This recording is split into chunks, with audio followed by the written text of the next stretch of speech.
Nora एक छोटे से गांव में रहती थी। इस गांव में बिजली नहीं थी और रात के समय आसमान साफ होता था। नोरा रात को अक्सर छत पर लेटी रहती और सितारों को देखती। वो सितारों की चमक से मंत्रमुग्ध हो जाती और ख्वाबों की दुनिया में खो जाती। एक रात जब नोरा सितारों को देख रही थी तो उसे एक अजीब सी आवाज सुनाई दी। ये आवाज आसमान से आ रही थी, लेकिन ये पक्षियों की आवाज नहीं थी। ये एक कोमल मधुर आवाज थी, जैसे कोई दूर से गाना गा रहा हो। नोरा ने कान साफ करके दोबारा सुना। फिर से वही आवाज आई। इस बार नोरा को यकीन हो गया कि ये कोई सपना नहीं है, यह कोई वास्तव में आवाज थी। नोरा ने अपने माता पिता को आवाज के बारे में बताया, लेकिन उन्होंने इसे नजरअंदाज कर दिया। उन्होंने कहा कि ये शायद हवा का शोर होगा या फिर कोई जानवर होगा। लेकिन नोरा को यकीन था कि ये कोई और ही बात है। वो रोज रात को सितारों की तरफ देखती और सुनने की कोशिश करती। धीरे धीरे उसे लगा जैसे वो आवाज समझने लगी है। यह कोई मानवीय भाषा नहीं थी, लेकिन यह कोई अर्थ रखती थी। एक रात नोरा को एक अजीब सा पक्षी मिला। यह पक्षी सफेद रंग का था और उसकी आंखें चमकती हुई थी। पक्षी नोरा के पास आकर बैठ गया और उसे देखने लगा। नोरा ने पक्षी से पूछा, तुम क्या हो? पक्षी ने एक अजीब सी आवाज में जवाब दिया, जिसे नोरा ने समझा। पक्षी ने कहा कि वो सितारों का दोस्त है। नोरा हैरान रह गई। उसने पक्षी से पूछा, सितारे बात करते हैं? पक्षी ने जवाब दिया, हाँ, वे हमेशा बात करते हैं, लेकिन इंसान उन्हें नहीं समझ सकते।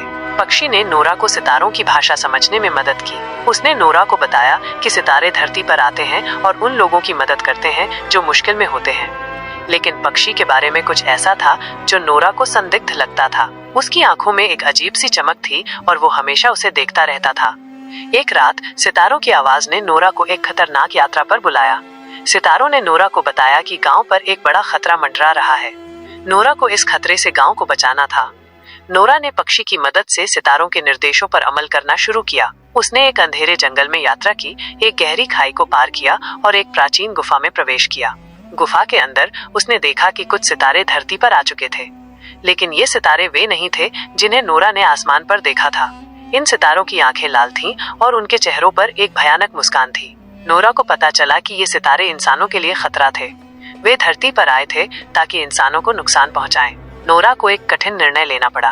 क्या वो सितारों की मदद करे या फिर अपने गांव को बचाए?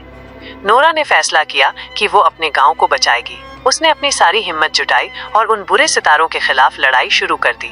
नोरा ने बहुत मुश्किल से लड़ाई जीती। उसने बुरे सितारों को हराया और अपने गांव को बचा लिया। लेकिन इस लड़ाई में पक्षी भी घायल हो गया। पक्षी ने नोरा को बताया कि वो सितारों का एक बदमाश था। वो नोरा को धोखा दे रहा था। नोरा ने अफसोस किया, लेकिन उसे पता था कि उसने सही निर्णय किया। उसने अपने गांव को बचा लिया था। इसके बाद नोरा ने सितारों को दोबारा देखा, लेकिन इस बार उसने उन्हें अलग तरह से देखा। उसने महसूस किया कि सितारे भी अलग अलग होते हैं, जैसे इंसान। कुछ अच्छे होते हैं और कुछ बुरे।